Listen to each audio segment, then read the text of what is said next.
Hey guys, it's Marcus from Seafaries. Today I'm going to be going through how to make a live bait trace. One with fluorocarbon. It's not going to have any wire or any bite trace. This is what we've been using to catch some incredible tuna lately. It's not limited to just catching tuna. If you do use the circle hook option, you can catch cuda. You've got a better chance of landing one and not being bitten straight off. But yeah, it's very effective. I did get that marlin the other day. I caught some salies and lots of dorado on this particular trace. So I'm going to show you two options and two ways that we do it. Okay, the first thing we use is the Siglon fluorocarbon. This is probably the most popular type of fluorocarbon and the one that I use personally. It's low visibility and it's got high abrasion, so it doesn't chafe as much when rubbing on the fish's mouth. Again, the stuff I don't use a lot of it. I literally go for about just over a meter as my bite trace. I'm going to cut it. This is, you can use 38 or 44 pound, either or, it's not a problem. So basically that's my trace, my bite trace.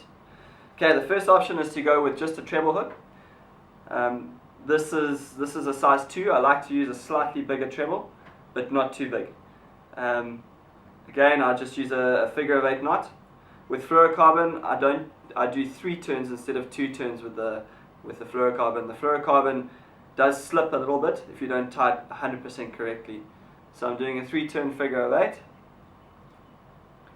Opening it up, you wet it, pulling it tight. Okay, and I'm going to nip my tag in there.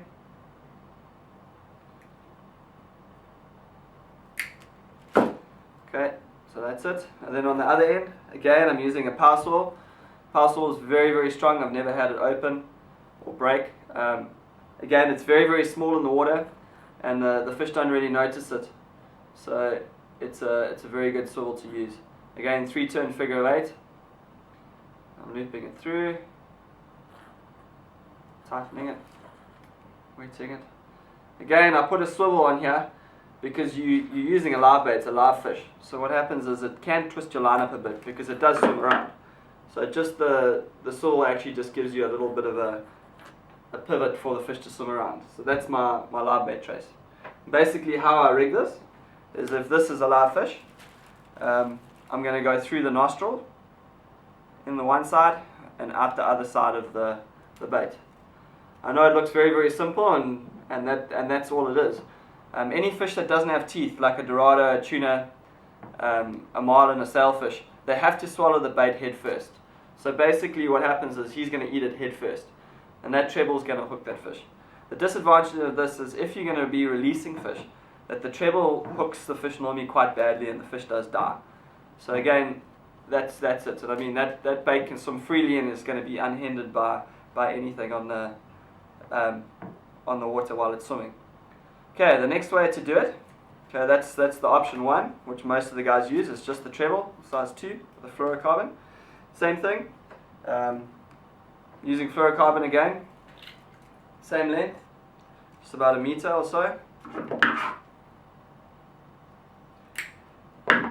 And my hook of choice is this Demon circle hook. I mean, I've had great success with this lately. I got some nice cuda on it, which will hook perfectly in the corner of the mouth. The disadvantage with the treble is when something with teeth comes along, I'd say about 90% chance he's going to bite you off. With a circle hook, I think you've got a slightly better chance of landing it. Okay. There's a couple of tricks that I learned with circle hooks. You battle to hook up unless you fish them correctly. One of the first mistakes that the guys make is they don't snell or fix the circle hook. Okay. So basically what I'm doing is I'm going through the eye of the hook, and I'm actually tying a figure of 8 over the shank of the hook. You can use a nail knot or you can use a snell knot. It's not serious. I just use a figure of 8. Again, 3 turns, pull that tight, wet it. And basically what that does is it actually makes the hook quite stiff. So you get a truer set when you actually do tighten up on the fish. So as you can see there, I don't know if you can have a look, but basically I've tied it around the shank of the hook. Okay, and that's a circle hook. Again, on the other side, you a meter or so. Put my power saw, again just to stop the line from twisting up, that you attach to your main line or onto your leader line. 3-turn figure of 8 with a fluoro.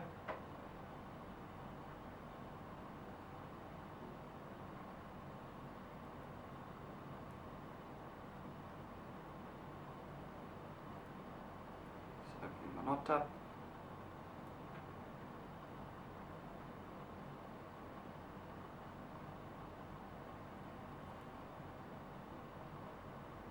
That knot is incredibly strong. I've caught some amazing fish and I've never had that knot give me any issues. So figure of 8. Okay, there we go. So that's your circle hook.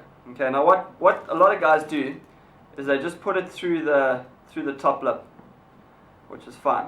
Remember, you can't put it through the bottom lip because what happens is the fish still needs to breathe. So if you lock his mouth closed, he can't breathe and he will die. So you can either just go straight through the top lip.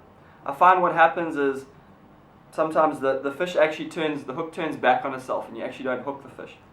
Another method of doing this is actually a bridle rig, where you take a small cable tie and you go through the eyes, through the bridge of the eyes, and actually around the bone and out the other side. That doesn't kill the fish, but what it does is you're going around bone, so it's a very solid way to rig it.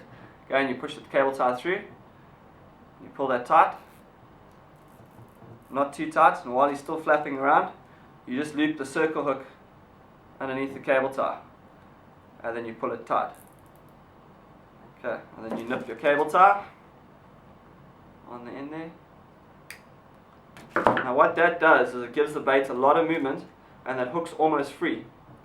And it can't turn back, it can't hook back into the bait. So it sits like that. And again, it's very difficult for the live bait to get off of the hook because it's around the bone and behind the cable tie. And that's called a bridle rig. I mean, that's been very, very successful for me as late.